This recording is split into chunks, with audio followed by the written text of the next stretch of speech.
Terry Gare, the beloved American actress and comedian, passed away on October 29 at the age of 79, reportedly due to complications from multiple sclerosis, a condition she had bravely battled for decades.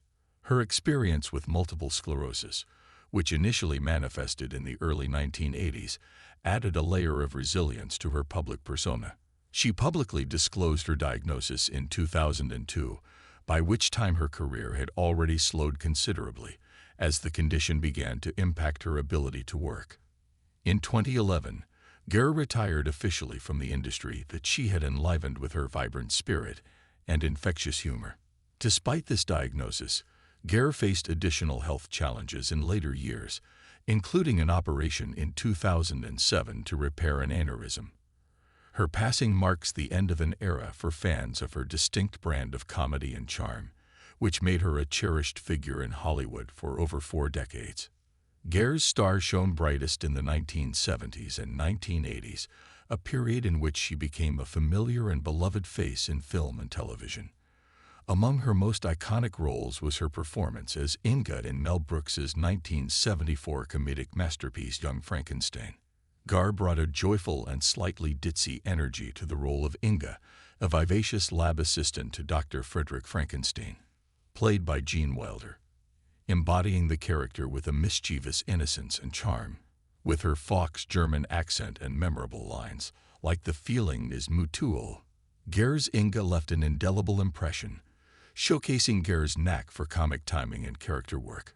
In a cast brimming with comic talent, including Cloris Leachman and Madeline Kahn, Gare managed to create a character that has remained unforgettable to audiences.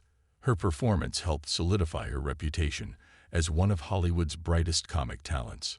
Born on December 11, 1944, in Lakewood, Ohio, or possibly Los Angeles, as some sources suggest, Gare was raised primarily in North Hollywood.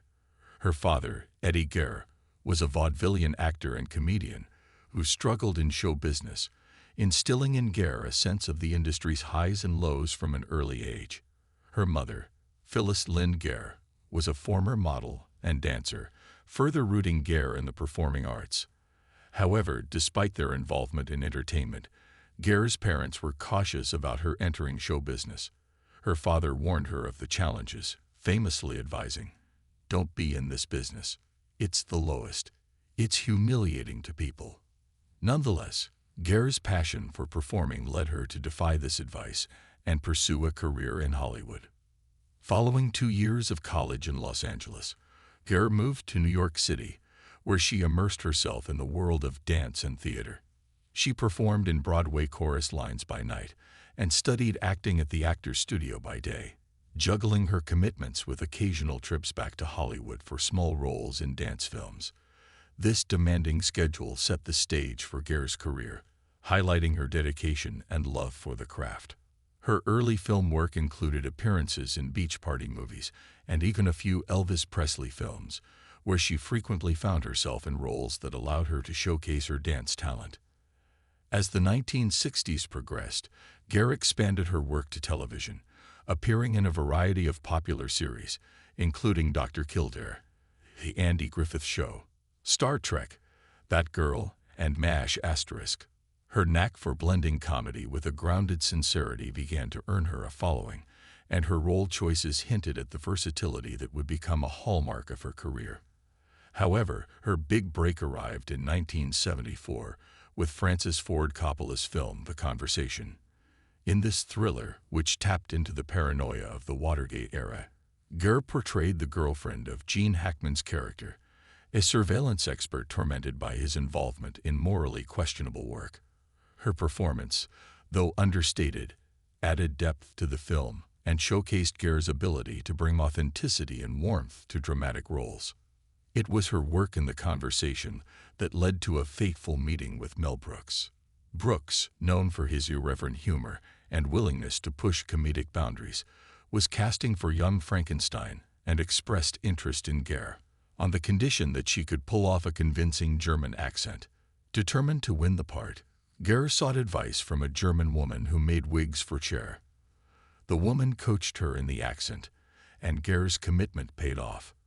Her portrayal of Inga in Young Frankenstein was a resounding success, adding her to the ranks of Brooks's favored comedic actors and cementing her status as a comic talent in her own right. Young Frankenstein was a satirical homage to classic horror films, blending slapstick, absurdity, and wit. Gare's portrayal of Inga embodied this tone perfectly, bringing a gleeful innocence to the role while leaning into the film's bawdy humor. Her chemistry with Gene Wilder was electric, as they bounced off each other's comedic cues with impeccable timing. One of the film's most memorable moments comes when Dr. Frankenstein and Inga fall into one another's arms, caught up in the film's madcap romance, despite Dr. Frankenstein's engagement to his prim fiancée, Elizabeth, played by the equally talented Madeline Kahn. The comedic tension between Gare and Kahn added another layer of humor to the film, showcasing Gare's ability to stand out even in an ensemble cast of talented comedians. Beyond Young Frankenstein, Gare's career continued to flourish as she displayed her comedic prowess in a string of successful films. She starred in Close Encounters of the Third Kind, 1977, alongside Richard Dreyfuss, and in Oh God, 1977, with George Burns, each role further cementing her reputation for endearing, humorous characters. In 1982, Gare received an Academy Award nomination for Best Supporting Actress for her role in Tootsie, where she played Sandy, the friend and fellow struggling actress to Dustin Hoffman's cross-dressing character. The role showcased Gare's range, as she balanced comedy with the poignancy of a woman frustrated by her circumstances, yet supportive of her friend's bizarre decision to pose as a female actor to get a role. Her performance in Tootsie is often cited as one of her finest, illustrating her ability to inject depth into roles that might otherwise have been written as one-dimensional. In addition to her big-screen successes, Gare made a lasting impact on television.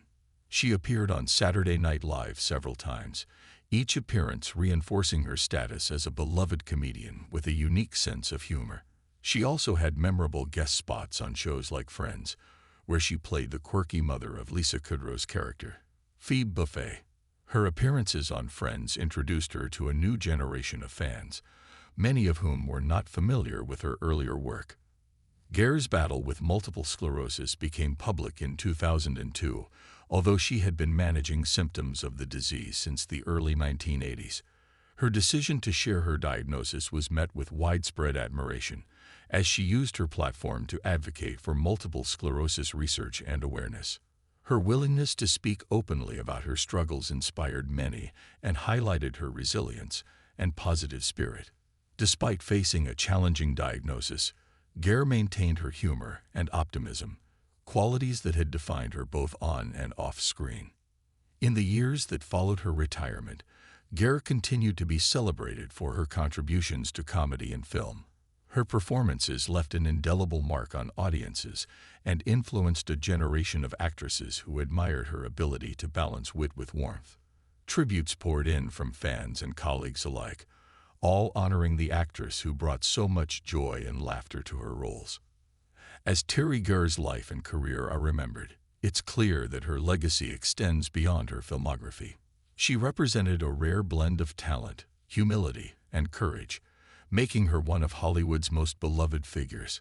Her work in iconic films, her courage in the face of illness, and her unforgettable characters will continue to inspire audiences and entertainers alike.